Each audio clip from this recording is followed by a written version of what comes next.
मैं बस फटाक से अपनी बात पर आता हूँ। देखिए, पीपल्स बिजनेस है और मुझको याद है कि रिच डिवॉस ने एक बार कहा भी था कि use business for building people and don't use people for building your business. इस बिजनेस का इस्तेमाल लोगों को बिल्ड करने में कीजिए बनिस्पत लोगों का इस्तेमाल इस बिजनेस को बिल्ड करने में। इसमें एक बहुत बड़ी चीज छिपी हुई है।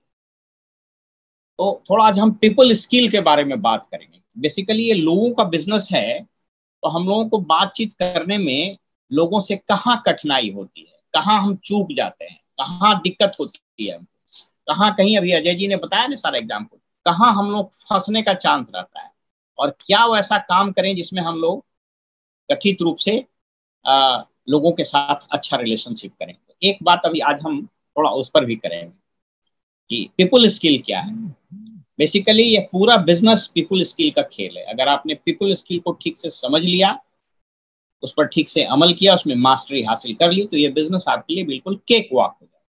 तो मैं उस पर भी चर्चा करूंगा, बट उसके पहले क्योंकि ये लीडरशिप टॉक है और हमारे बहुत सारे साथी इस बिजनेस को बहुत सीरियसली बिल्ड कर रहे हैं, तो कुछ चीजों को थोड़ा हम रैप अप कर दें जल्दी से।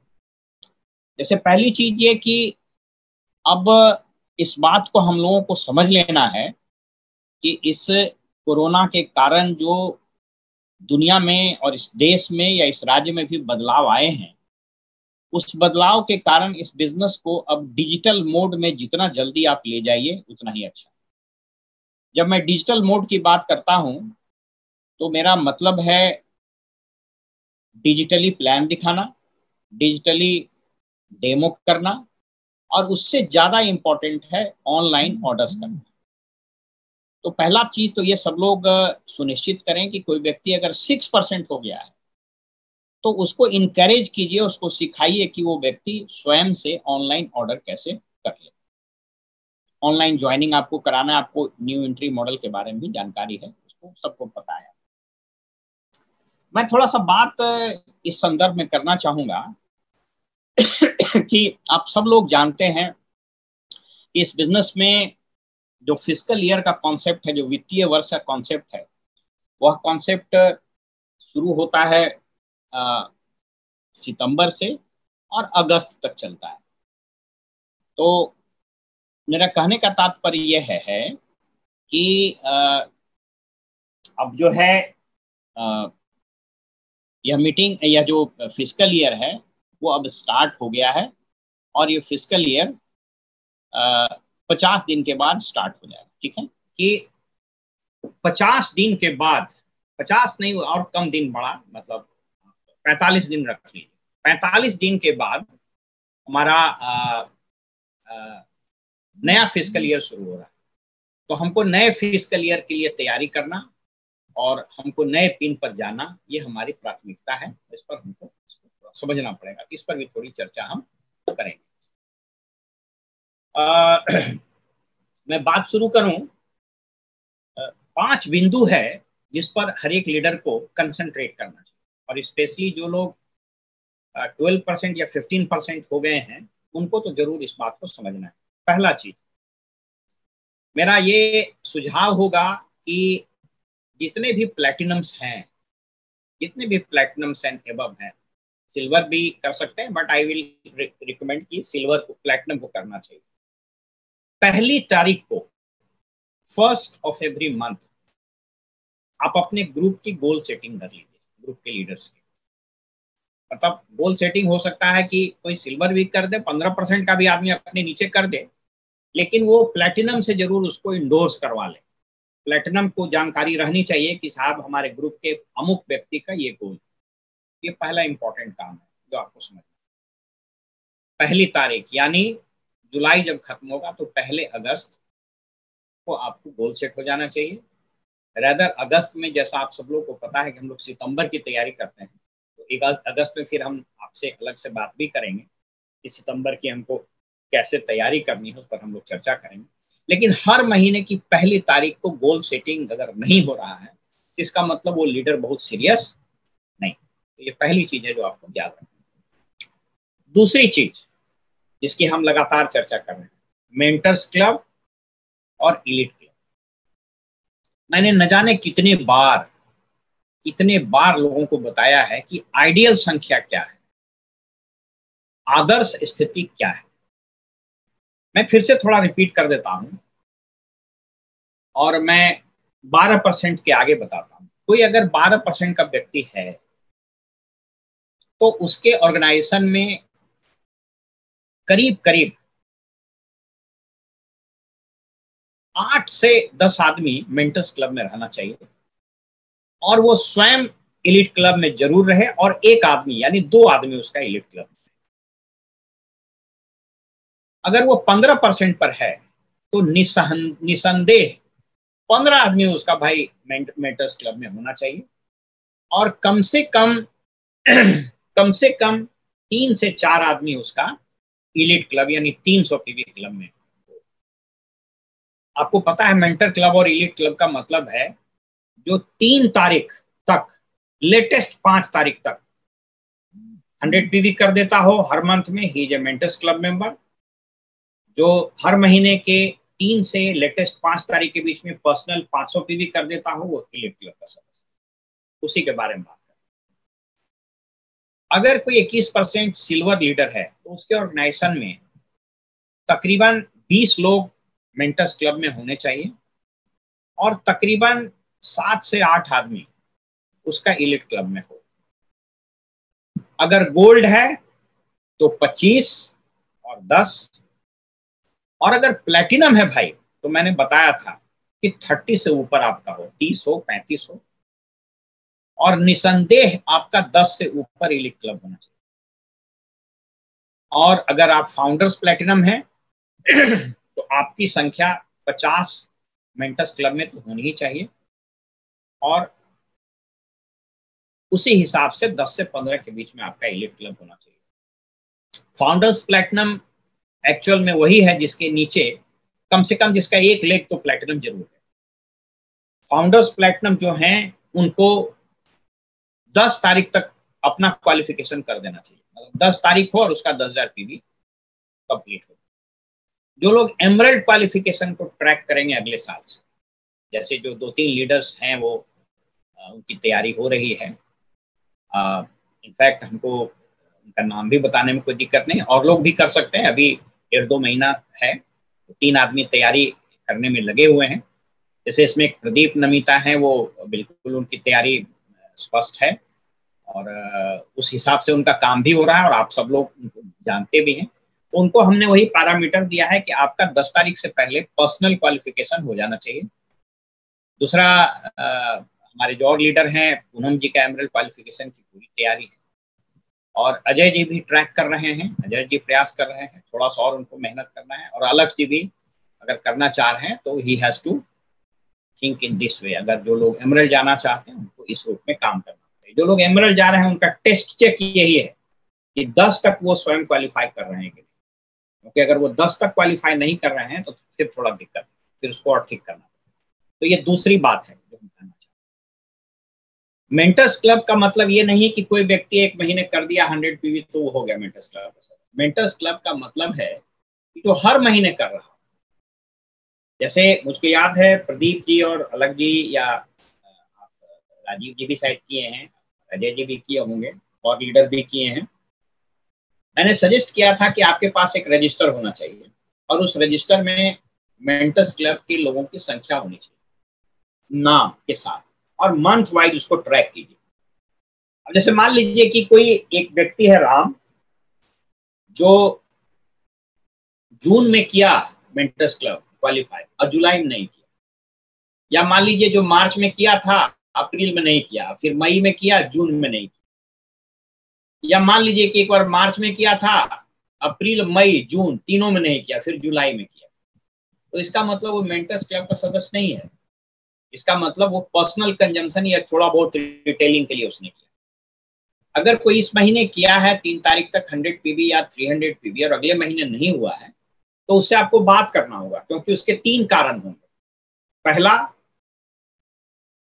उसका कस्टमर का लिस्ट नहीं होगा अच्छा, वो रिटेल नहीं कर पाया होगा।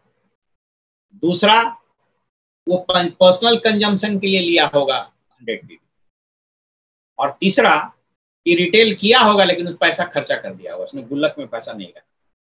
तो ये तीनों स्थिति पर आपको गौर करना पड़ेगा जो लीडर्स, और आपको ये देखना पड़ेगा कि ऐसा ना हो। इसलिए ये सुनिश्चित करना, हमारे पास अभी 40 दिन का समय है, जो लीडर्स हैं अपने मेंटर्स क्लब को ठीक करें, जो संख्या मैंने बताया। स्पेशली जो लोग सिल्वर्स, गोल्ड और प्लैटिनम और फाउंडर्स प्लैटिनम, तो ये उनको समझना पड़ेगा। और एक बात भी आई थी कि हर मंथ कम से कम एक बार मेंटर्स क्लब से बात हो, मेंटर क्लब और इलीट क्लब के सदस्यों से बात हो, बट कई बार मीटिंग की बहुलता हो जाने के कारण हम लोग नहीं कर पाते। तो इसको विशेष तौर पर मेरा आग्रह है कि इसको आप लोग सब लोग सुनिश्चित करें।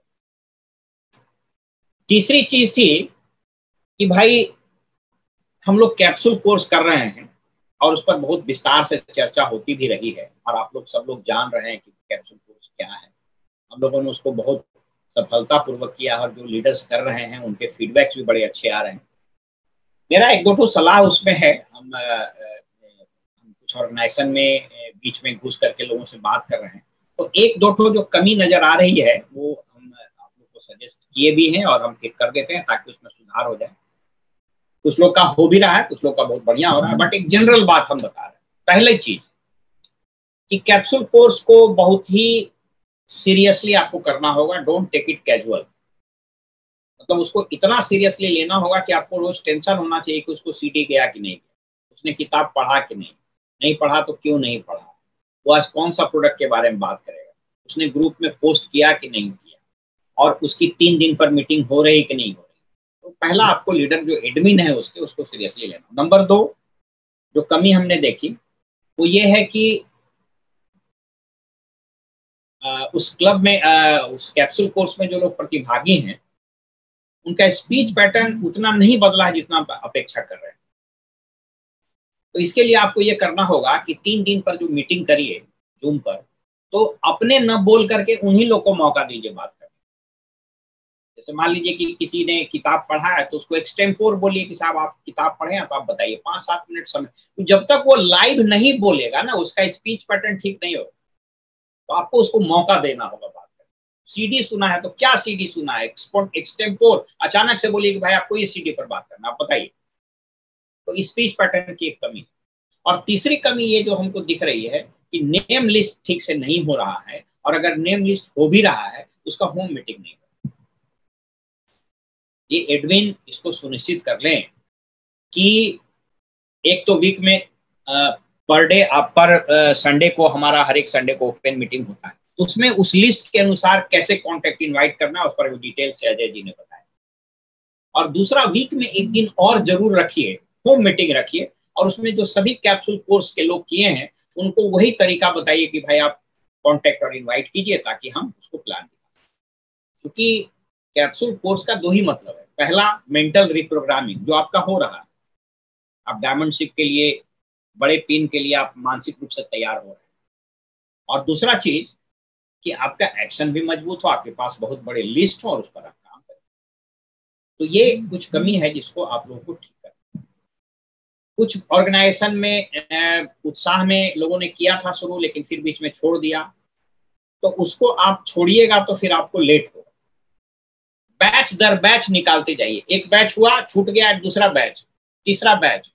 मतलब आप ऐसा समझिए ना कि कुमार कहते हैं ना कि इतना प्लान बुक करिए कि आपको याद नहीं रहे कि कितना बार प्लान। उसी तरीके से इतना बैच शुरू कीजिए कि आपको लगे कि बाप रे बाप आज कौन बैच है कि कौन बैच, ताबड़तोड़। उससे क्या होगा ना कि इतने ज्यादा प्लान दिखाने वाले आपके तैयार हो जाएंगे और इतना बड़ा लिस्ट हो जाएगा ना कि अगर लॉ ऑफ एवरेज बहुत खराब भी रहा, बहुत अच्छी संख्या। तो ये तीसरी बात थी जो हम आपके साथ करना चाह रहे हैं। चौथी और पांचवी बात ये है कि आप लोगों से मेरा निवेदन है कि आप लोग सब लोग जितना जल्दी हो बुक ऑफ द मंथ पर आ जाइए और स्मार्ट टच करा लीजिए। स्मार्ट टच की जो सीडी आ रही है उसके बहुत अच्छे अच्छे प्रोग्राम्स आ रहे हैं। वेंकटेश का नंबर सबको पता है, आप उनसे बात कर लीजिए अपने अपलाइन से। और जो लोग सिल्वर, गोल्ड और प्लेटिनम्स हैं उन सबों से मेरा निवेदन है कि ये जो जुलाई और अगस्त महीना है ये अप्रोप्रिएट मंथ है तैयारी करने का, कि आपका क्वालिफिकेशन, बड़ा क्वालिफिकेशन आपका उसमें मेरा निवेदन है, बल्कि अगर कोई 12% हो गए हैं, इवन 9% भी कोई हो गया और बुक ऑफ द मंथ पर नहीं है, तो बड़ी चिंता की बात, क्योंकि किताब आपके पास होना चाहिए और किताब का जखीरा आपके पास होना चाहिए। क्योंकि मैंने बताया ना कि ये बिजनेस 85% आपके मेंटल फ्रेम से हो और 15% आपके एक्शन से हो, दोनों जरूरी है। लेकिन वो बुक ऑफ द मंथ और स्मार्ट टच पर आपका सब्सक्रिप्शन होना बहुत जरूरी है। जो लोग नहीं कराए उनसे मेरा नम्र निवेदन है कि आप लोग जल्दी से जल्दी इसको कराएं। तो ये कुछ मोटा मोटी बातें थी। अब हम टॉपिक पर आना चाहेंगे। जैसा कि मैंने बताया था कि बिजनेस बेसिकली ये आपको पीपल्स बिजनेस है, लोगों को लाने का बिजनेस है। It is a business of making leaders, it is a business of bringing people and making them leaders. और उसमें जो सबसे बड़ी समस्या होती है वो समस्या होती है पीपल स्किल। हम लोग पीपल स्किल को अगर नहीं सीख पाते हैं तो हम लोगों को बहुत समस्या। आइए इसमें कुछ विषय पर हम आपसे बात करें, और ये बड़ा व्यवहारिक बताने की कोशिश हम की है। और आप सब लोगों से मेरा नम्र निवेदन है कि आप उसको जरूर नोट करें, क्योंकि ये चीजें आपको बहुत मदद करेगी। बिजनेस में तो मदद करेगी ही करेगी, आपको इस आपके अपने जीवन में, आपके नौकरी में भी आपको बहुत मदद। कुछ बिंदुवार हमने इसको बताने का कोशिश किया है जो आपके व्यक्तित्व में निखार लाएगा और लोगों को इनवाइट करने, लोगों को प्लान दिखाने, लोगों के ऑर्गेनाइजेशन में लाने और उसको बिल्ड करने में आपको बहुत मदद मिलेगा। तो आइए बारी बारी से इन विषयों पर चर्चा करें। पीपल स्किल में जो सबसे पहली समस्या होती है और जो सबसे पहला विषय होता है, लोगों के नेचर को समझना, understanding the nature of people. लोगों के स्वभाव को समझना। और ये अगर आप नहीं जान पाए तो आप कितने बड़े बिजनेस बिल्डर हैं, कितना बढ़िया प्लान दिखाते हैं, कितना बढ़िया डेमो दिखाते हैं, आपका कितना बढ़िया दुकान है, कितना बढ़िया सोना चांदी, कितना बढ़िया प्रोडक्ट है, आप मार खा जाइए। तो अंडरस्टैंडिंग ह्यूमन नेचर, लोगों के प्रवृत्ति को कैसे समझना, इसको इतना सिंप्लीफाई करके आपको बता देते हैं। देखिए हम लोग गलती क्या करते हैं। हम लोग जब कभी किसी से बात करते हैं, किसी के यहाँ मिलने जाते हैं या किसी विषय पर चर्चा होती है, तो सबसे पहले हम लोग क्या करते हैं, अपना बखान शुरू कर देते हैं, अपने बारे में बताना शुरू कर देते हैं। स्टैब्लिश्ड प्रिंसिपल है, स्थापित नियम है, कहता है कि other person are 10,000 times more interested in himself rather than in you। इसका मतलब क्या हुआ, दुनिया का हर एक व्यक्ति अपने बारे में सुनने, अपने बारे में जानने, अपने बारे में बात करवाने में 10,000 गुना ज्यादा इंटरेस्टेड होता है बनिस्पत आपके बारे में। और हम लोग करते क्या है, जाते के साथ अपना शुरू कर दिए, हमारा तो फलाना है। देखते होंगे आप नॉर्मल लाइफ में, देखते हो ये हो गया, हमारा बेटा फलाना जगह चला गया, हमको बहुत बड़ा बाग मार दिए हैं, हमारा इतना बड़ा घर है। देहात में वो कहावत नहीं कहता था, हमारा 10 बीघा पुदीना बा, 10 वो भैंस बा।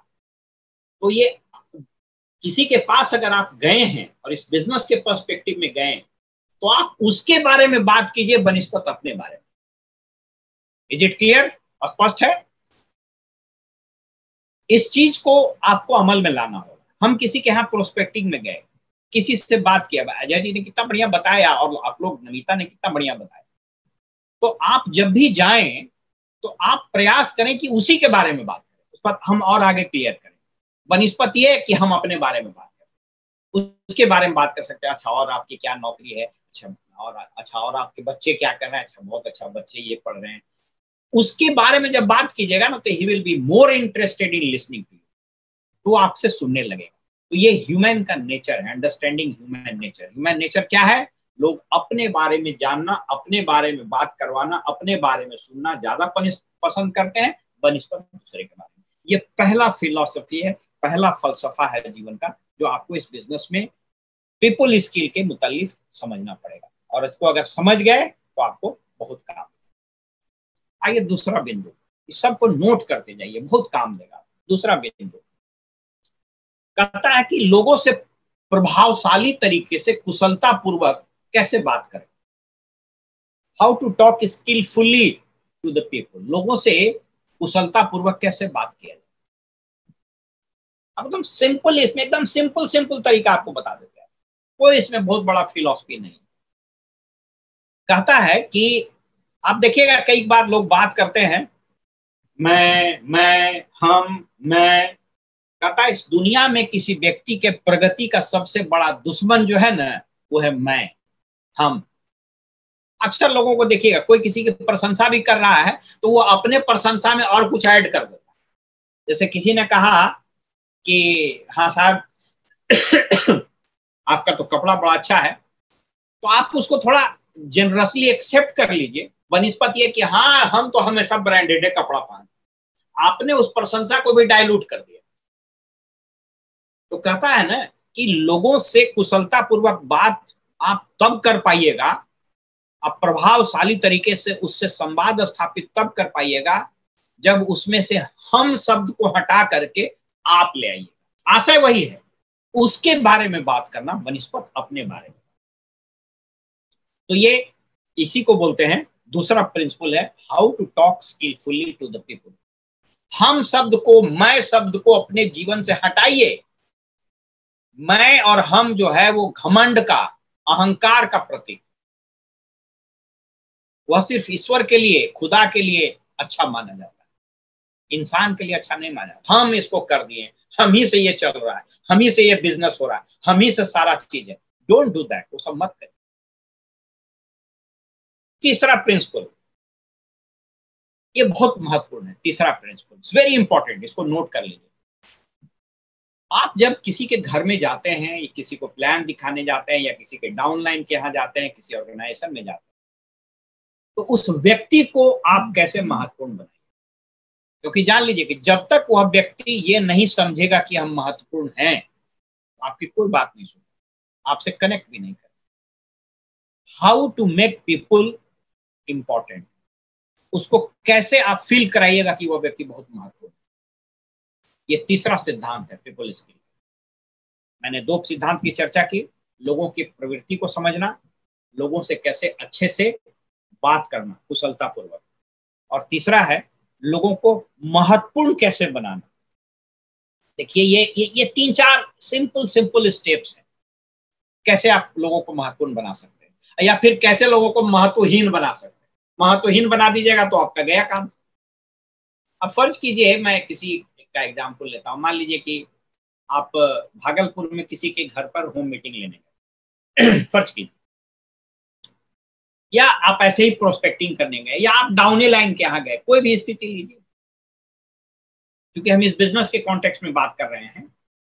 आप बरतुहारी का भी ले सकते हैं, किसी के यहाँ बरतुहारी करने गए, अब वहां गए और वो बात कर रहा है और आप क्या कर रहे हैं, आप ऐसे कर रहे हैं फोन लेके। कई बार भी देखिए ढूंढ के व्हाट्सएप घुमा रहा है, कोई फेसबुक चला रहा है। ये जैसे ही आप कीजिएगा तो सामने वाला व्यक्ति समझ जाएगा कि ये हमको महत्व नहीं दे रहा, देहाती भाषा में ये हमको भाव नहीं दे रहा। तो अगर आप उसको भाव नहीं दे रहे तो आपका बात क्यों सुनेगा, आपका कोई बात उसके बाद वो नहीं सुनेगा, एक शब्द नहीं सुनेगा, और वहां से खाली हाथ लौट के चलेगा। तो करना क्या है, इसके ठीक उलट उसकी बातों को ध्यान देकर सुनने का उपक्रम करना। आप उसकी बात में इंटरेस्टेड नहीं भी हो सकते, वो अनापे शनाप बोल रहा है, लेकिन फिर भी ऐसे कोशिश करना, ये प्रिटेंड करना कि हम आपकी बात को बड़े ध्यान से सुने। पहला स्टेप है लोगों को महत्वपूर्ण बनाने का, ये एहसास दिलाने का कि you are important for me. दूसरा, उसकी थोड़ी प्रशंसा करना। सिंस प्रशंसा पर आगे भी बात करेंगे। अच्छा हाँ, बीच में थोड़ा सर हिलाना, नॉडिंग। और किसी व्यक्ति को उसके नाम से पुकारने से उसको महत्व का एहसास होता है।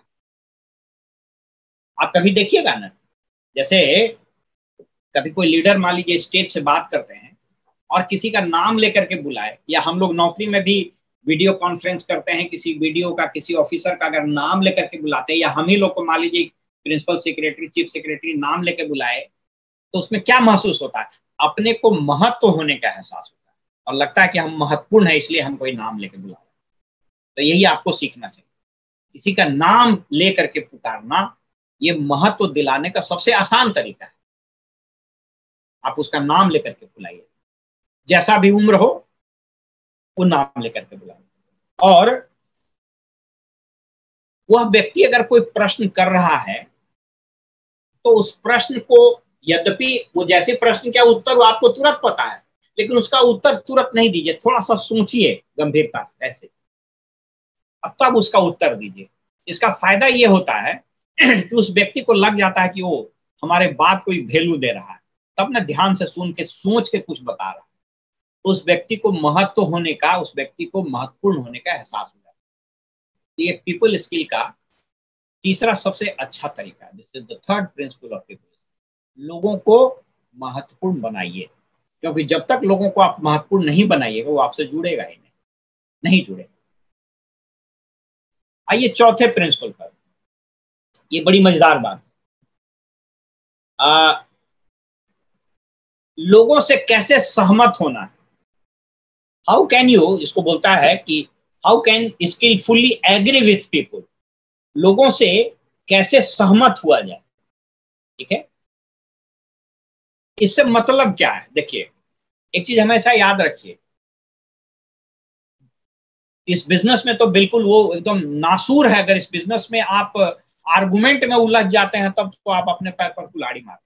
Don't ever indulge in an argument with anyone. कहीं दिखाने गए ग्लिस्टर के बारे में कोई बोला ना ना ना वो हमारा वही रामदेव बाबा ही ठीक है, हमारा दंत क्रांति एकदम नहीं ठीक, आर्गुमेंट करने लगे ना, ठीक है।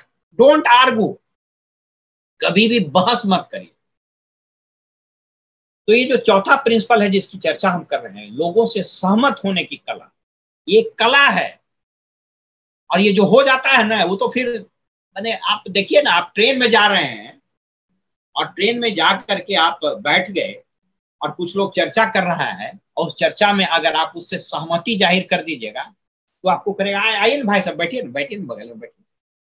लेकिन अगर उससे असहमति जाहिर कीजिएगा तो आपको कभी बैठने नहीं। हम लोग इस बिजनेस के अंदर लोगों को प्लान दिखाने जाते हैं और उससे असहमति जाहिर करने लगते हैं।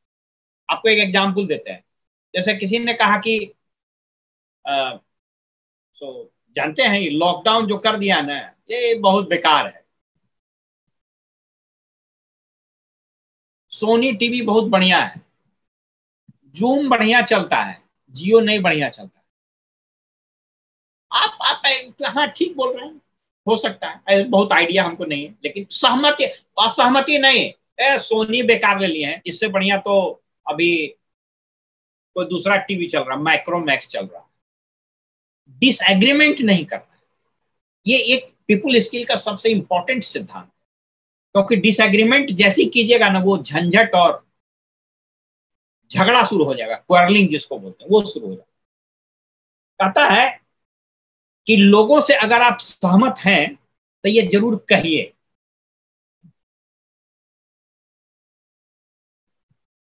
लोगों को कहिए कि हम आपसे सहमत हैं।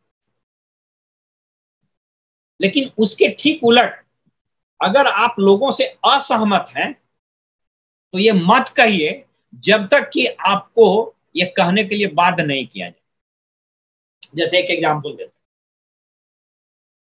फर्ज कीजिए किसी ने कहा कि साहब लॉकडाउन किया है, बढ़िया है, आप सहमत हैं? हाँ नहीं ठीक कर रहे हैं, लॉकडाउन तो करना ही चाहिए। फिर उसने कहा कि साहब जानते हैं एसेंशियल गुड्स भी बंद कर दिया गया, अगर आप असहमत हैं कुछ मत बोलिए, चुप रहिए। लेकिन अगर बार बार कहे कि नहीं, इसमें बोलिए ना कि क्या ठीक किया है कि नहीं किया, तब बोल सकते हैं। लेकिन पोलाइटली लगता, हमको लगता है कि शायद ये नहीं ठीक हुआ, लेकिन वो बहुत रिलक्टेंटली बोलिए। कुछ लोगों को हटाक माने फटाक से टुभुकने का आदत, बोलता है देहात में टुभुक गया, कुछ बोलेगा टुभुक जाए ना, ये ठीक नहीं। हर एक चीज में कुछ लोग का, आदमी का आदत होता है पिंगला, हर एक चीज में काट देगा। अभी पानी पड़े बेकार पानी पड़े, अभी लगता है कि ये वाला स्टेप बड़ा है बेकार, हर एक चीज में वो काट देगा। सो वो हैबिट नहीं रखना है। हैबिट क्या रखना है? एग्री करने का हैबिट। इसका एक और चीज है, अगर आप कोई चीज गलत बोल दिए या कोई गलती आपसे हो गई, एकदम रेडली खुश हो करके और बोल्डली एक्सेप्ट कर लीजिए कि नहीं, लगता है वो हमसे गलती हो गई, वो हम गलत बोल दिए, हमसे गलती हो गई, सॉरी, आई एम सॉरी।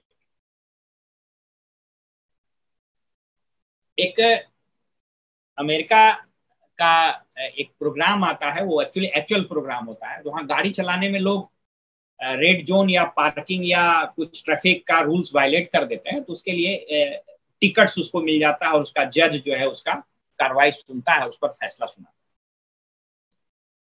हम देख रहे थे उसमें, कई लोगों को देखते हैं तो हर एक चीज से आप इंस्पिरेशन ड्रॉ कर सकते हैं, हर एक से कुछ आइडिया ड्रॉ कर सकते हैं। तो उसमें कुछ प्रोग्राम चलता है तो अक्सर कई बार अमेरिकन आया, कभी अमेरिका में कोई दूसरे नेशनल के लोग आ गए। एक बार एक लेडी का मुकदमा आया, तो उसकी लेडी के गोद में एक छोटा बच्चा था, मतलब 4 साल का रहा हो। तो जज ने उस बच्चे को बुलाया और बोला कि मान लो कि तुम जज हो, तुम ये बताओ कि तुम्हारी मम्मी ने गिल्टी की या नहीं, whether your mummy is guilty और नॉट। बोला यस गिल्टी।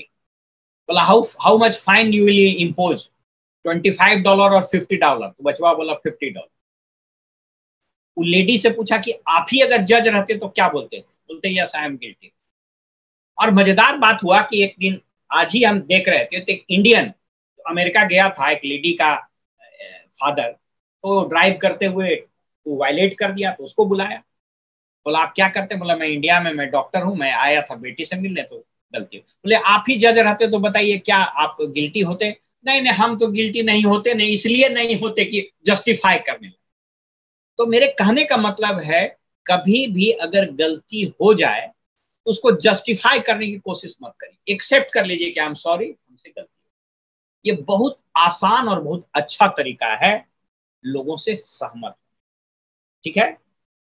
और अगर असहमत भी हैं तो कभी भी आर्गुमेंट नहीं कीजिए, जैसा मैंने कहा, डोंट एवर आर्गू।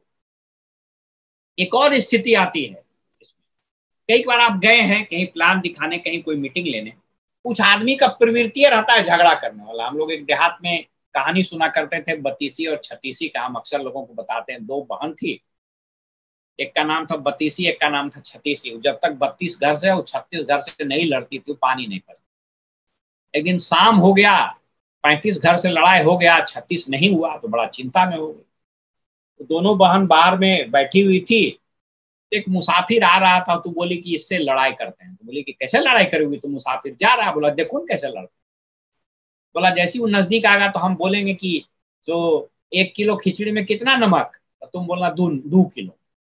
बेचारा मुसाफिर नजर से गुजर रहा था नजदीक से, देखो बहन बोली कि अरे 1 किलो खिचड़ी में कितना नमक, तो बोले 2 किलो। बेचारा मुसाफिर बोल दिया कि 1 किलो में 2 किलो नमक, ही तो खराब नहीं हो जाएगा। बहु लड़ गई कि तुमको क्या मतलब है, खराब होगा तो होगा, हम 2 किलो देवे करें। वो लड़ गई उससे।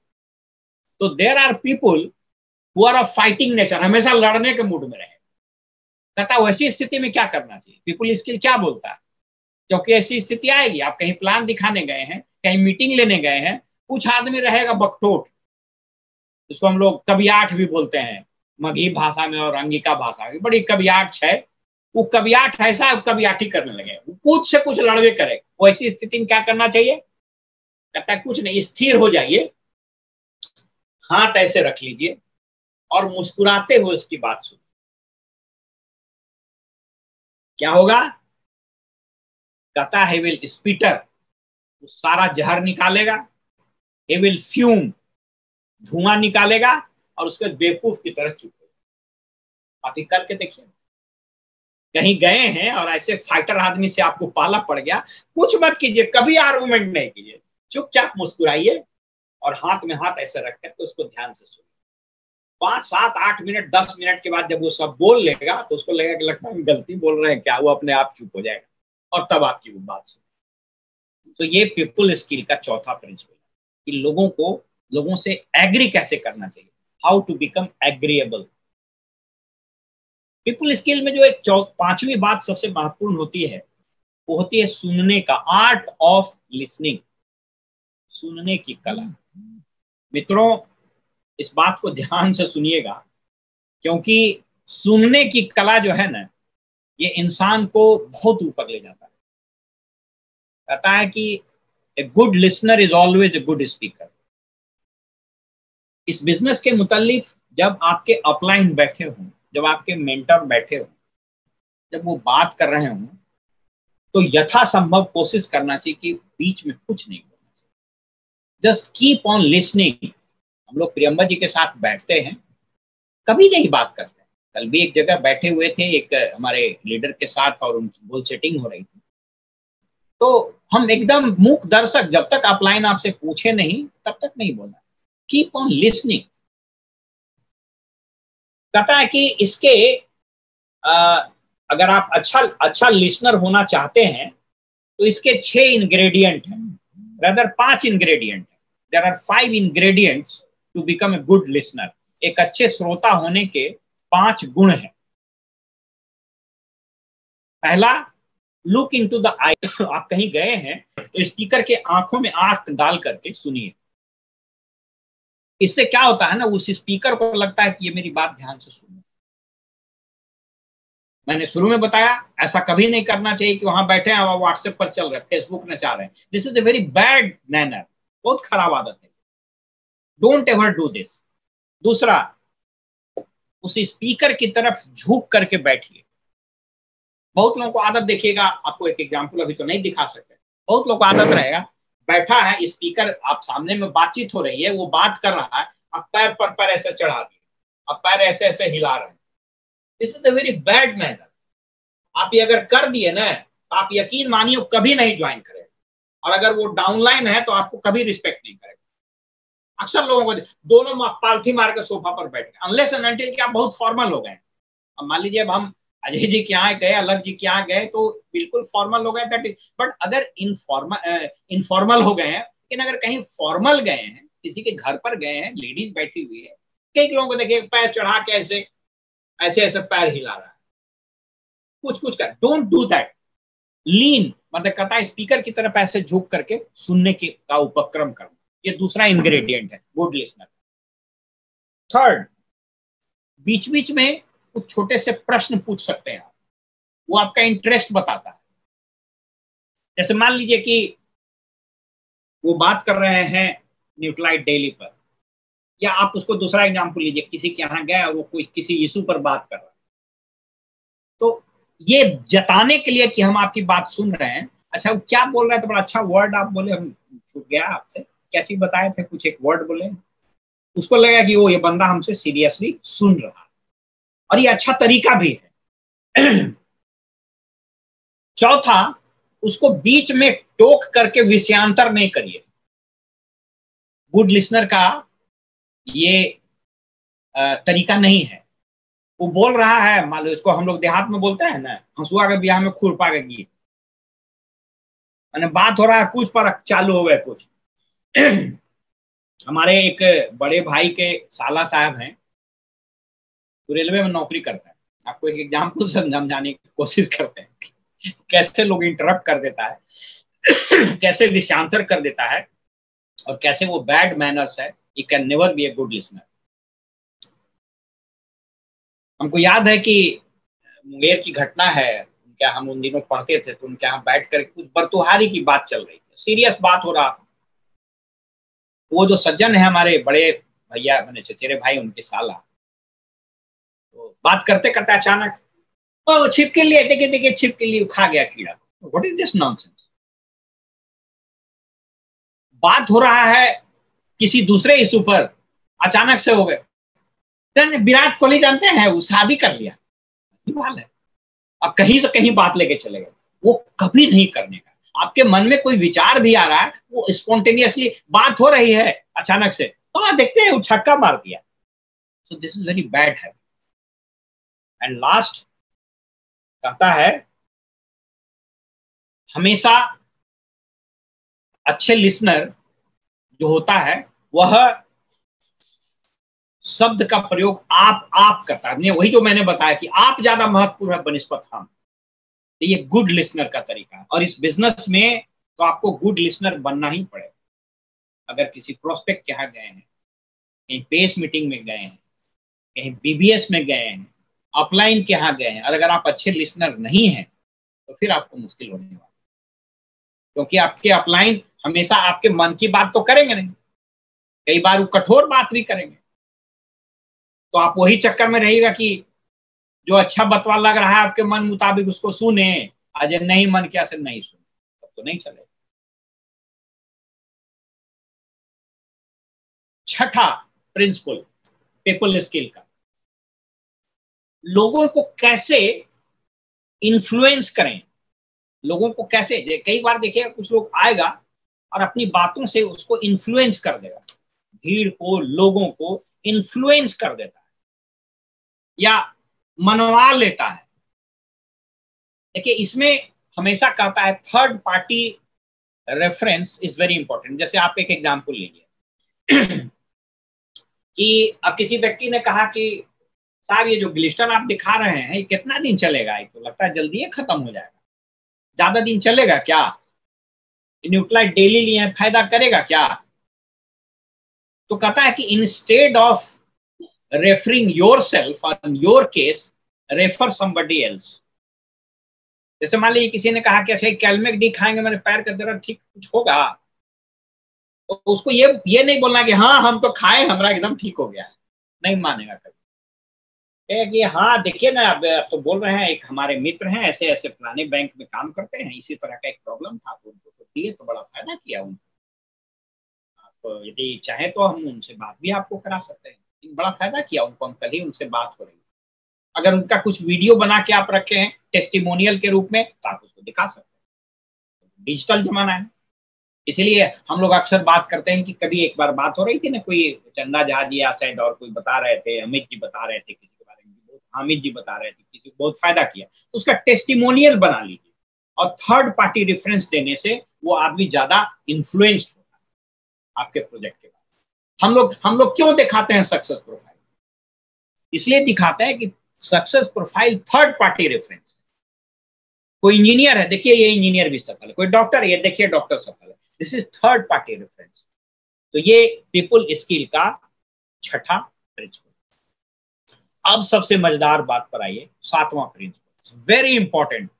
ये तो अगर आप सीख गए, तो अगर ये चीज आप सीख गए तो जीवन के किसी मोड़ पर, जीवन के किसी प्रोफेशन में, जीवन के किसी भी बिजनेस में आप कभी भी नाकामयाब। और ये है 3 शब्द, प्रशंसा, आलोचना और कृतज्ञता व्यक्त करना माने धन्यवाद देना। 3 शब्द, इसको ध्यान से सुनिएगा, क्योंकि बाकी चीज अगर समझ गए तो बहुत बढ़िया, लेकिन इसको नहीं भी समझे ठीक से और ये 3 को समझ गए तो आपका खेल बन जाएगा।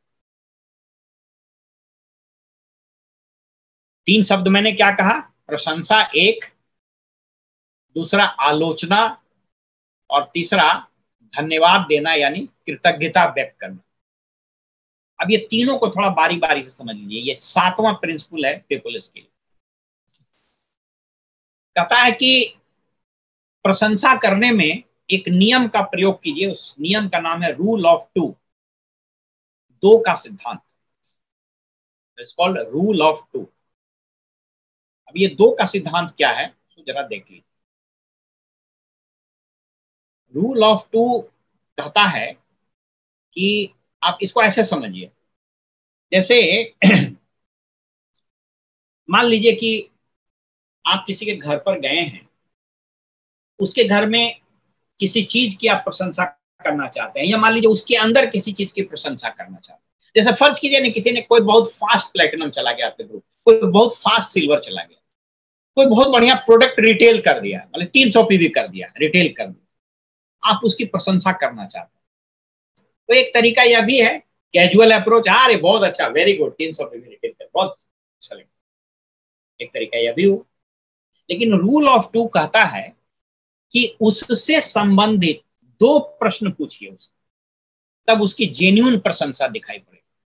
जैसे मान लीजिए कि अजय जी ने 1000 पीवी रिटेल कर दिया और हम इनकी प्रशंसा करना चाहते हैं। एक तरीका जो अक्सर लोग करते हैं, जो बहुत अच्छा नहीं, अलग खराब नहीं है लेकिन बहुत एक्सेलेंट नहीं है, क्या आप 1000 पीवी देखिए अजय जी कर दी, बहुत बढ़िया, बहुत अच्छा, बहुत बधाई। लेकिन दूसरा जो रूल ऑफ 2 के हिसाब से प्रशंसा है, वो कहता है कि अजय जी से 2 प्रश्न, अजय जी आपने तो कमाल कर दिया, अलग जी, आपने तो इतनी स्पॉन्सरिंग कर दी। हम किसी एक व्यक्ति का, मान लीजिए किसी का नाम लेकर के हम नहीं बताना चाह रहे, जस्ट हम एक एग्जाम्पल, उससे 2 प्रश्न पूछिए कि अच्छा ये बताइए कि कौन वाला प्रोडक्ट ज्यादा बिका। अच्छा दूसरा, अच्छा किस तरह के लोग ज्यादा प्रोडक्ट लिए। ये जैसे 2 प्रश्न पूछिएगा ना उससे, तो उसको लग जाएगा कि आदमी हमको जेन्युइनली प्रशंसा कर रहा है, नहीं तो लगेगा कि ऐसे ही फॉर्मेलिटी में कर रहा है। बात समझ रहे हैं ना? तो ये this is called rule of 2। इसको सीखिए। जैसे मान लीजिए किसी घर में गए, बहुत अच्छा सोफा आपको लगा, एक तरीका ये भी, अच्छा बहुत अच्छा सोफा है, बात शुरू कर दिया। दूसरा तो लगेगा कि अच्छा तो ऐसी फॉर्मेलिटी में कर रहा है।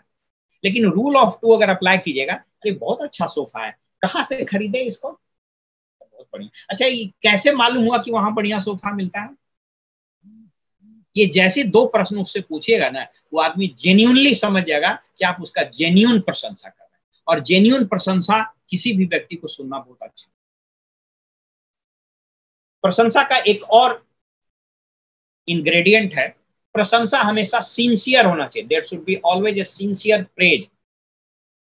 सिंसियर प्रेज का क्या मतलब, मालूम हुआ कि वो आदमी आया है और उसका जूता फटा हुआ है, हम एक एग्जाम्पल ले रहे हैं, और आप कह रहे हैं यार ये बहुत अच्छा जूता है, तो प्रशंसा नहीं हो गया, वो टॉन्ट हो गया, तो यानी वो समझ जाएगा कि हमको हंसी उड़ा रहा है।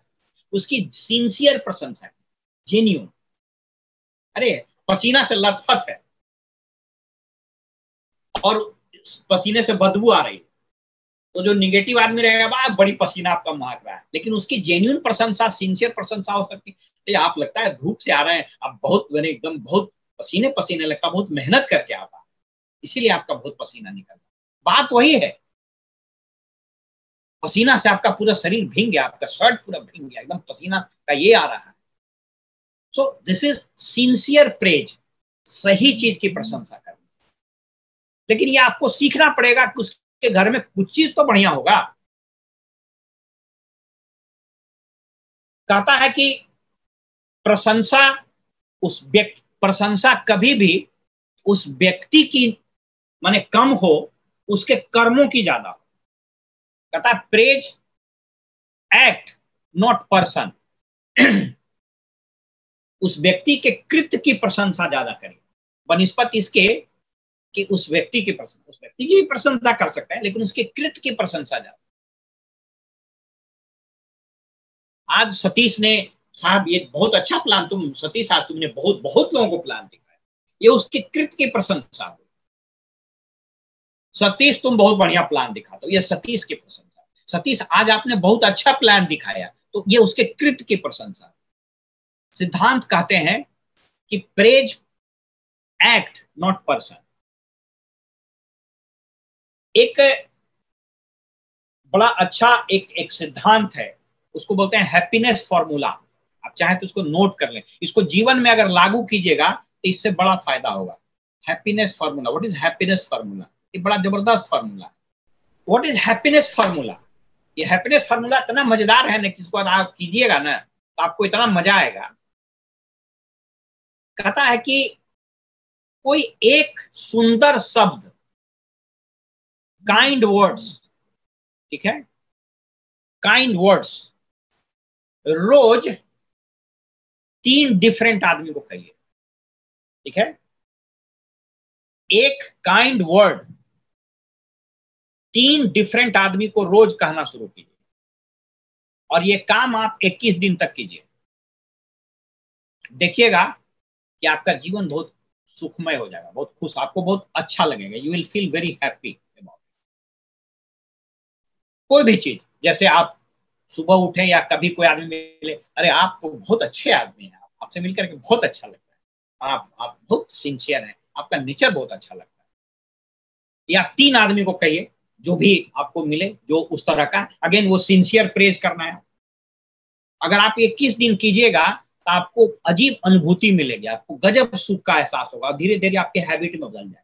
इसलिए कोशिश कीजिए कि एक काइंड वर्ड एटलीस्ट दिन भर में 3 आदमी को जरूर बोलिए। This is called happiness formula.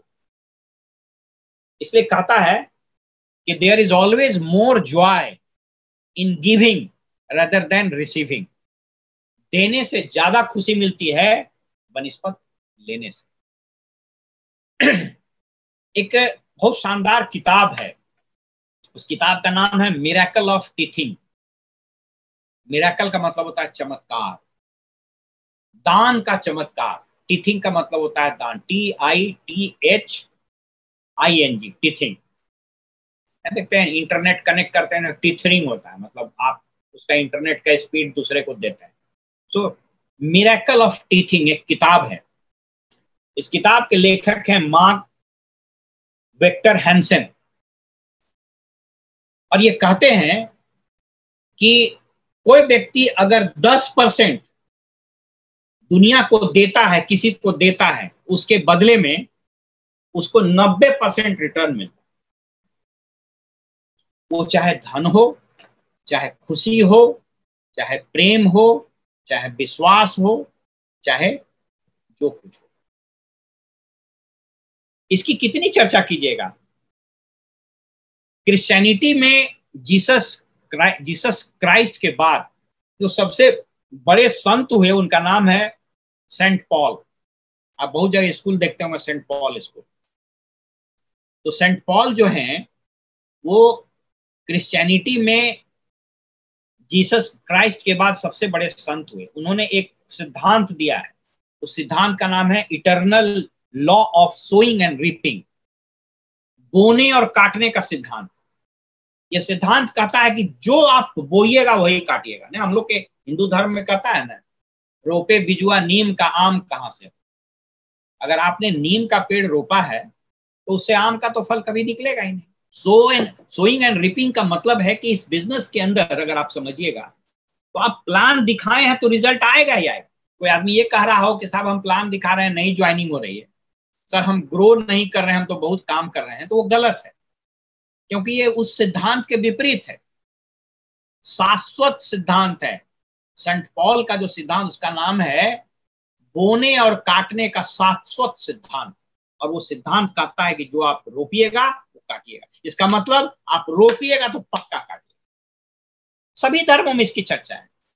अगर आप इस्लाम धर्म की बात करें तो कुरान में लिखा हुआ है, आपको पता है, सदके, जकात, ये दो शब्द हैं दान का। आपको पता है ना, हमारे मुस्लिम भाई जब रमजान का महीना आता है, सबसे पाक महीना है, और उस माह में अक्सर अपेक्षा किया जाता है कि जो मुस्लिम भाई हैं, आप तो सब धर्म के लोग करते हैं, यह देश तो गंगा जमुना संस्कृति और तहजीब का देश है, तो आप कहता है कि उन रमजान के दिनों में अगर आप अल्लाह ताला को साक्षी मान करके उस गरीब आदमी को कुछ देते हैं जिसके पास कुछ नहीं है, तो लौट करके आपको बरकत मिलता है। आप खुशी दीजिएगा आपको खुशी मिलेगी, नफरत दीजिएगा नफरत मिलेगा, धन दीजिएगा धन आएगा। हिंदू धर्म में तो आप जानते ही हैं कि महाभारत में आपको आप पढ़े ही हैं, दानी कर्ण।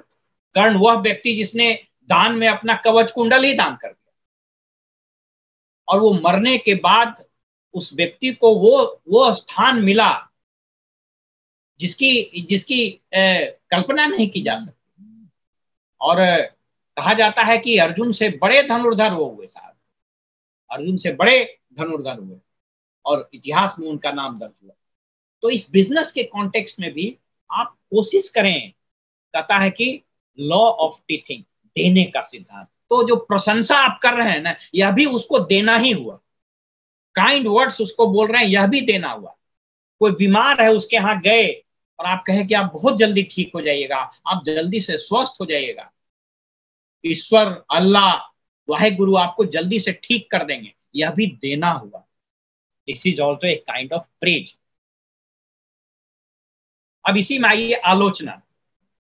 आलोचना बहुत निगेटिव वर्ड है, लेकिन कई बार ये जरूरी भी है, क्योंकि अगर कोई व्यक्ति लगातार गलती कर रहा है, उसको आप नहीं बताइएगा तो गलती लगातार करता चला जाएगा।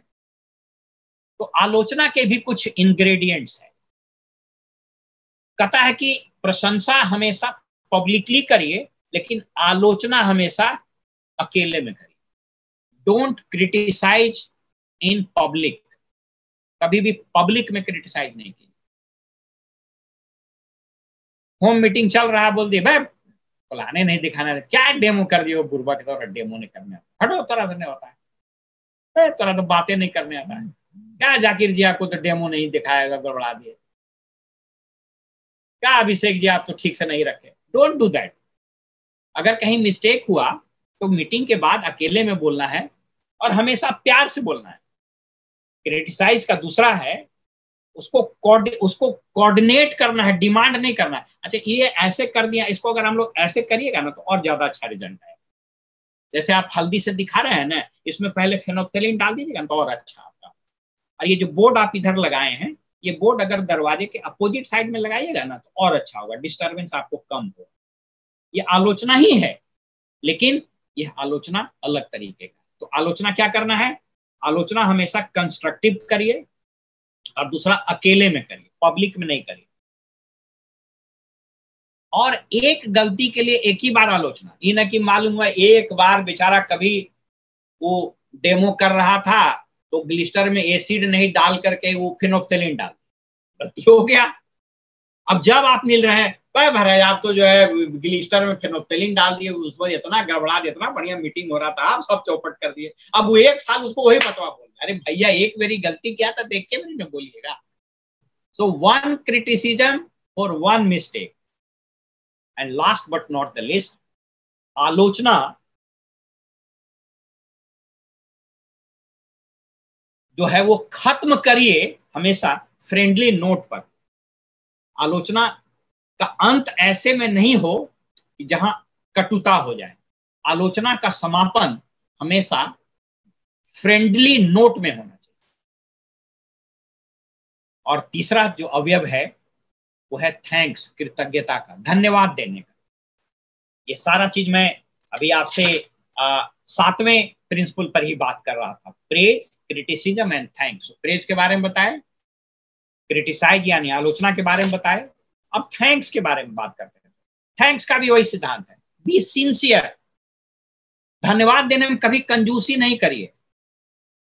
बहुत लोगों को देखिएगा कि अक्सर हम तो इस बिजनेस में हम लोग आए तो कई बार बड़ा अजीब लगता है कि ऐसा को क्यों नहीं सीखता है भाई, अब आश्चर्य लगता है, लेकिन वही तो समाज में तो वही होता है।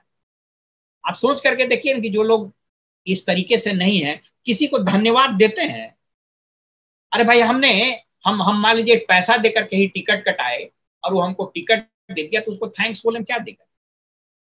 तो थैंक्स का पहला इंग्रेडिएंट ये है कि थैंक्स देने में कभी कंजूसी मत करिए, धड़ल्ले से थैंक्स दीजिए। ऐसे भी कहता है कि ईश्वर, खुदा और जीसस, जिस धर्म को भी आप मानते हैं, वो धन्यवाद देने से और वापस मिल करके आता है, बुमरैंग का सिद्धांत। तो be sincere in giving thanks. दूसरा, धन्यवाद हमेशा नाम लेकर के दीजिए। किसी व्यक्ति को हम धन्यवाद देना चाहते हैं, कोई एक ऐसा काम किया, साकिब जी कोई काम किए तो उनका नाम लेके, अब उनकी पत्नी सबीना है, नाम लेके बोले बहुत बहुत शुक्रिया सबीना, तो उसको अच्छा लगेगा कि मेरे नाम से उन्होंने कहा। तो जब भी धन्यवाद दीजिए नाम से बताइए, टेल देयर नेम्स। बात समझ रहे हैं, tell their name. And last but not the least, धन्यवाद देते समय उस व्यक्ति को देखिए आमने सामने अगर है तो, और यदि वह व्यक्ति वहां उपस्थित नहीं है तो उसका नाम ले करके और सबके सामने धन्यवाद। ये 7वां सिद्धांत था दोस्तों। लास्ट मैं खत्म कर रहा हूं। 8वां सिद्धांत है, उसको बोलते हैं ट्रिपल ए फॉर्मूला। ये लोगों में पॉपुलर होने, लोगों को एक्सेप्ट कराने, लोगों को एक्सेप्ट करने का एक फॉर्मूला है, ट्रिपल ए फॉर्मूला। और ये बिजनेस में इतना काम करेगा, आपको लाइफ में भी इतना काम करेगा जिसकी आप कल्पना नहीं कर सकते। This is triple a formula. ये पीपल्स स्किल का जो 8वां पॉइंट है जो हम आपके साथ रखना चाह रहे थे, वही what is this triple a formula. अब इंपॉर्टेंट चीज पर आ रहे हैं थोड़ा। ये 3 ए क्या है, पहला एक्सेप्टेंस, दूसरा ए अप्रूवल, और तीसरा ए एप्रिसिएशन। ये 3 शब्द अगर आप बढ़िया से जान गए तो जीवन में कभी भी आपके दुश्मन कोई नहीं बनेंगे, सब आपका दोस्त बनेंगे। You will have no enmity with anyone. You will have always friends. And this formula is known as AAA formula. Happiness के साथ इसको ब्लेंड करना चाहिए। हैप्पीनेस फॉर्मूला के बारे में बताया ही आपको कि एक काइंड वर्ड 3 आदमी को रोज बोलने की आदत आप डाल दीजिए और ये लगातार बोलिए जीवन में। उसको क्या मिलेगा आपको पता नहीं, लेकिन आप खूब खुश रहिएगा। You will be happier. What is this acceptance? Acceptance से मेरा क्या मतलब? कहता है कि आप लोगों को जिस रूप में है उसी रूप में एक्सेप्ट कीजिए। Accept the people as they are. वह जिस रूप में है उसी रूप में आपको एक्सेप्ट करना। इस बिजनेस में बड़ा इंपॉर्टेंट। जिस रूप में कोई व्यक्ति आपके बिजनेस में आता है उसको उसी रूप में एक्सेप्ट करना चाहिए। कहता है कि कभी भी वो आपके इंस्ट्रक्शन से रिफॉर्म नहीं करेगा। They will never reform themselves and don't try to reform them.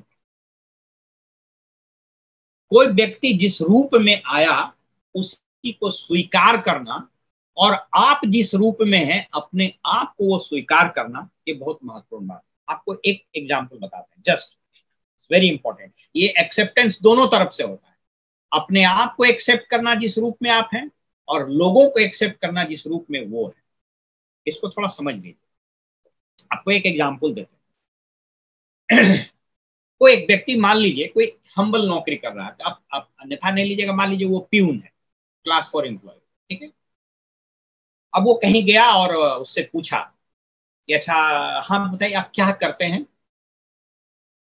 अगर उसने अपने आप को एक्सेप्ट नहीं किया है, उसका AAA का फॉर्मूला पर वो नहीं है, यानी उसका खुद का एक्सेप्टेंस नहीं है, तो क्या कहेगा? ओ ऐसा ही हम लोग तो छोटा मोटा प्यून का नौकरी किसी तरीके से कर रहे हैं, परिवार चला रहे हैं, ऐसे ही। इसका मतलब क्या हुआ? आपने खुद को ही नहीं एक्सेप्ट किया। दुनिया में यदि आपने खुद को एक्सेप्ट नहीं किया तो आपको कोई एक्सेप्ट नहीं करेगा।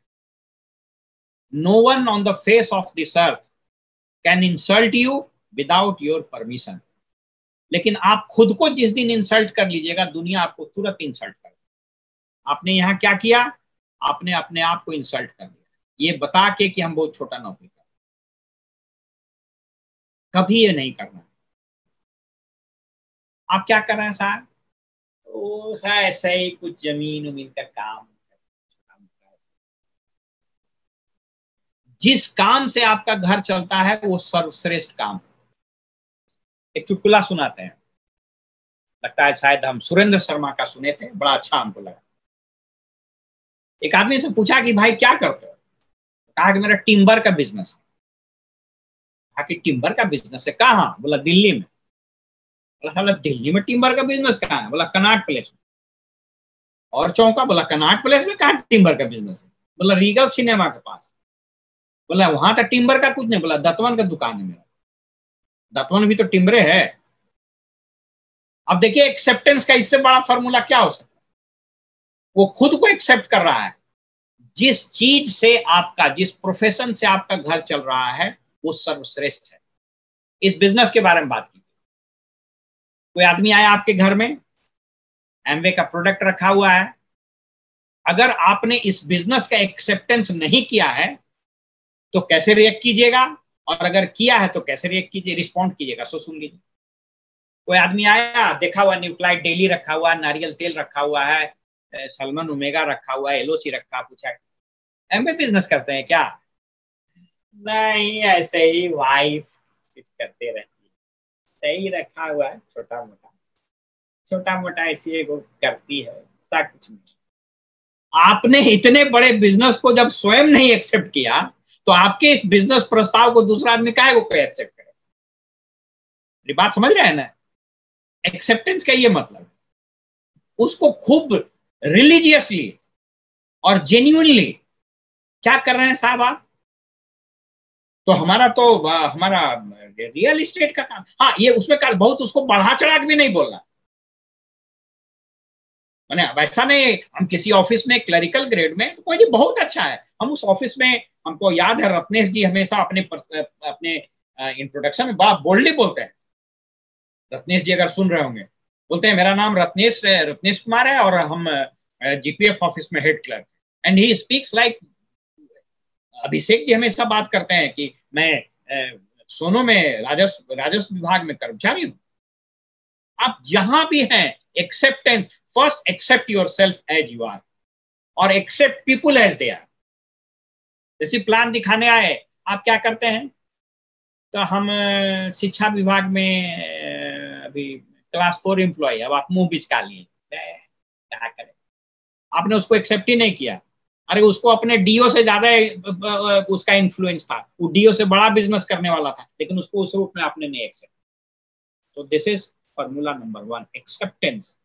सो accept yourself as you are and accept people as they are. जो लोग जिस रूप में हैं उनको एक्सेप्ट कीजिए, और जिस रूप में आप हैं आप अपने एक्सेप्ट कीजिए। अब हम अजय जी, अब सोचे कि अजय जी तो बड़ा बढ़िया एक्टिंग करते हैं, बड़ा बढ़िया, देखने में तो बड़े स्मार्ट है। अलग जी तो 6 फीट लंबा है। मालूम हुआ कि राजीव जी तो मैंने बहुत बढ़िया गाड़ी चलाते हैं, राजेश ठाकुर तो इंग्लैंड में रहे, अमेरिका में रहे, अब हम कॉम्प्लेक्स लिए हुए। No, accept as you are. हर एक इंसान को ईश्वर ने, खुदा ने, अल्लाह ने यूनिक बनाया, हर एक आदमी। इसलिए कोई आदमी इंफीरियर हो ही नहीं सकता कभी इंफीरियर नहीं हो सकता। 84 मसल्स यहाँ पर सिंक्रोनाइज करता है, एक शब्द निकलता है, ये आपका भी निकलता है, मेरा भी निकलता है, सबका निकलता है। तो पहला शब्द है एक्सेप्टेंस, एज यू। दूसरा ए है ट्रिपल ए फॉर्मूला का, अप्रूवल। अप्रूवल और एक्सेप्टेंस ऑलमोस्ट एक ही चीज है, लेकिन अप्रूवल से, एक्सेप्टेंस से एक कदम आगे, एक कदम आगे जाता है। जिस व्यक्ति को आपने एक्सेप्ट कर लिया, आप जेन्युइनली जान रहे हैं कि उसमें कुछ ना कुछ कमी है। जैसे मान लीजिए कि इस बिजनेस में कोई व्यक्ति आया, ड्रेस कोड में नहीं है, उसको ठीक से नहीं बोल पा रहा है, स्पीच पैटर्न उतना बढ़िया नहीं है, नेगेटिव सेल्फ टॉक करता है, हमने उसको एक्सेप्ट कर लिया।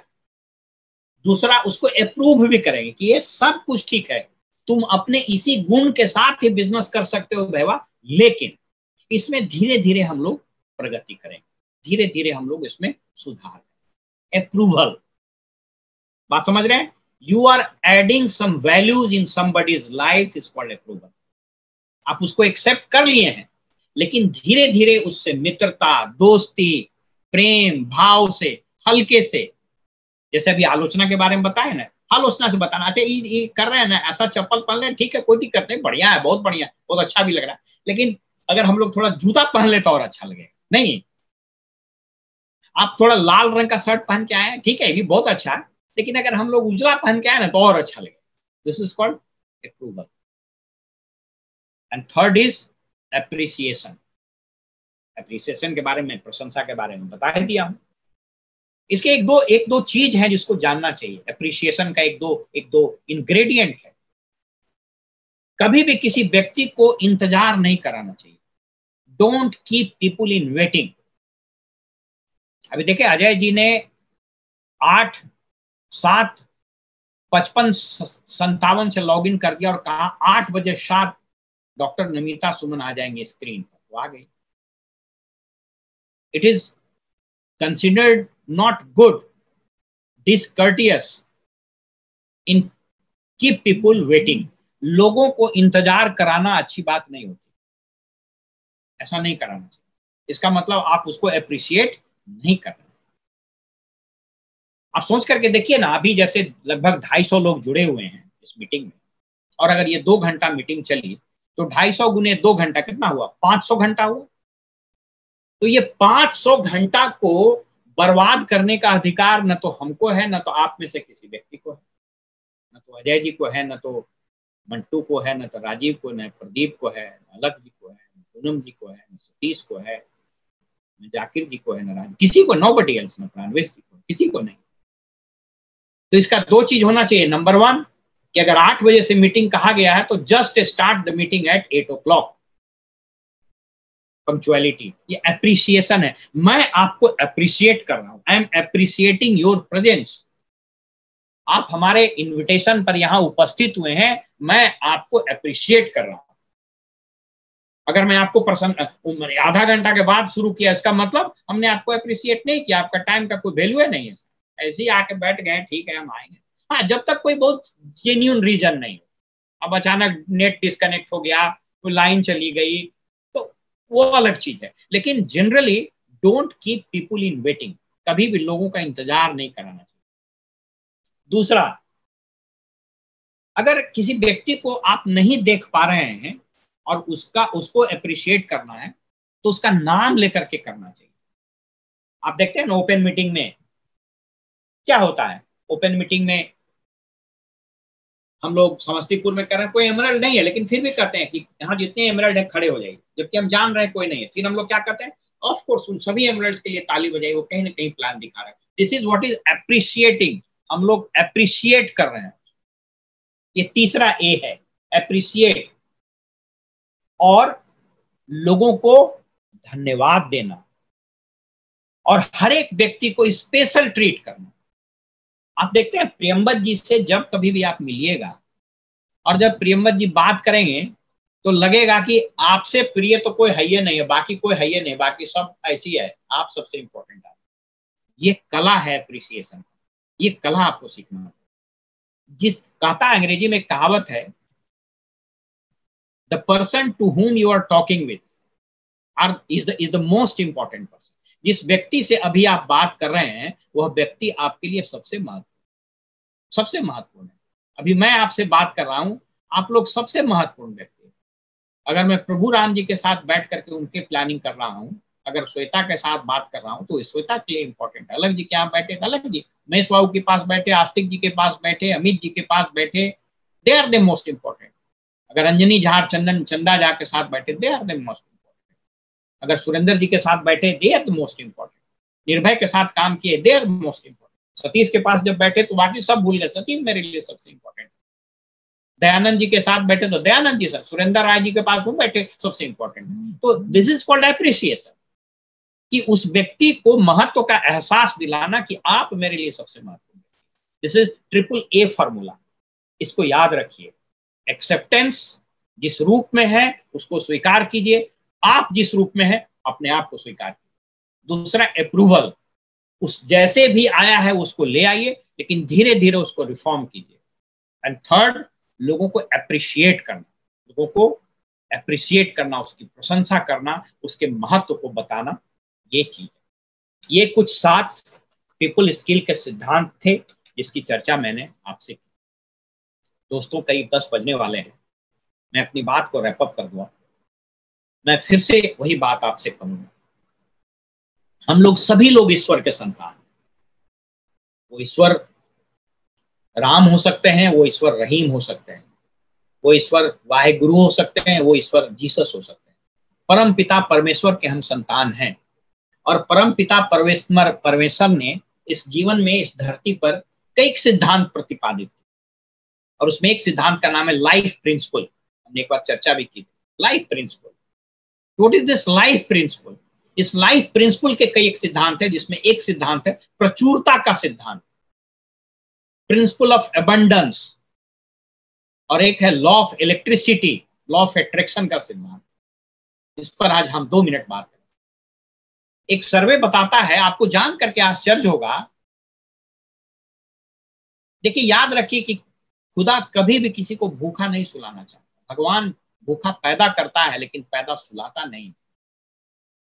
जो आंकड़े उपलब्ध है दुनिया में, वो बताते हैं कि इस दुनिया में प्रतिदिन, ध्यान से सुनिएगा, प्रतिदिन जितने फल और सब्जी सड़ जाते हैं, उतने फल और सब्जी इस दुनिया के समस्त मानव जाति को भरपेट खिलाने के लिए काफी।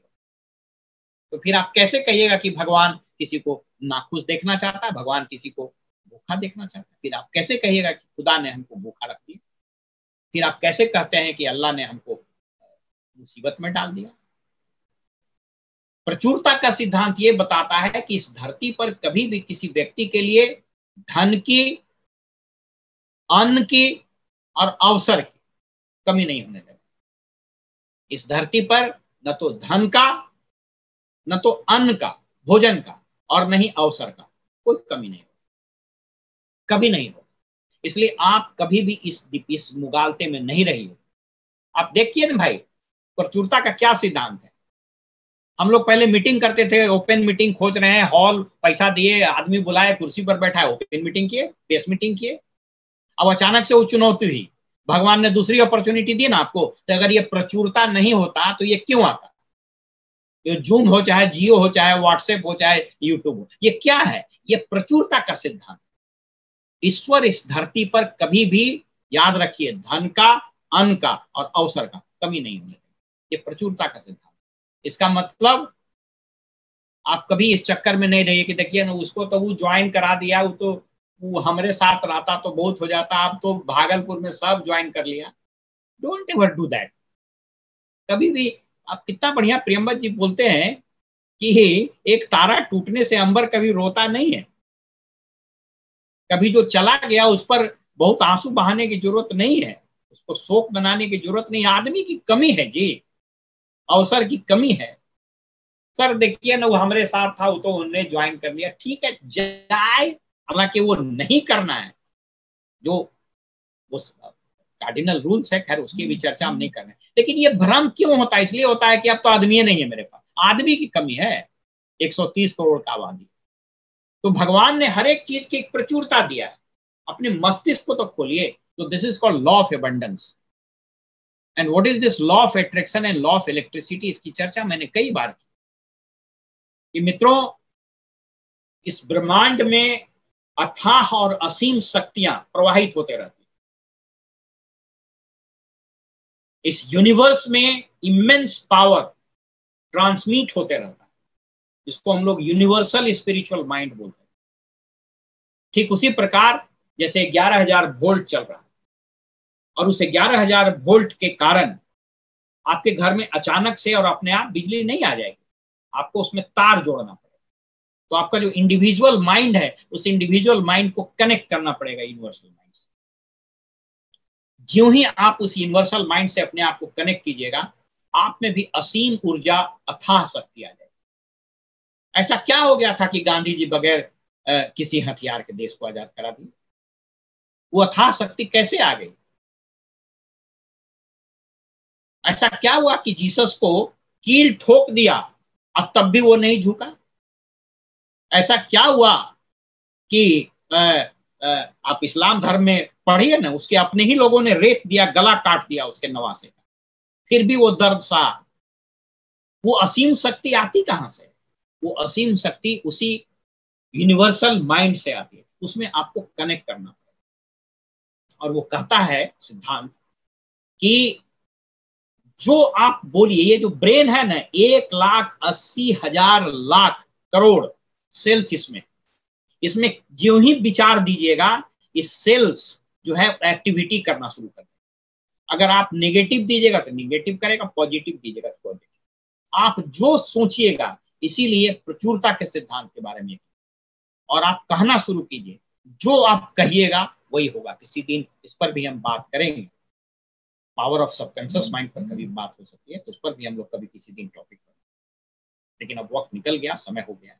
मैं सिर्फ आपको यही बताना चाह रहा हूं कि वो जो कैप्सूल कोर्स हम लोग कर रहे हैं, उस कैप्सूल कोर्स से आपको यही होने वाला है।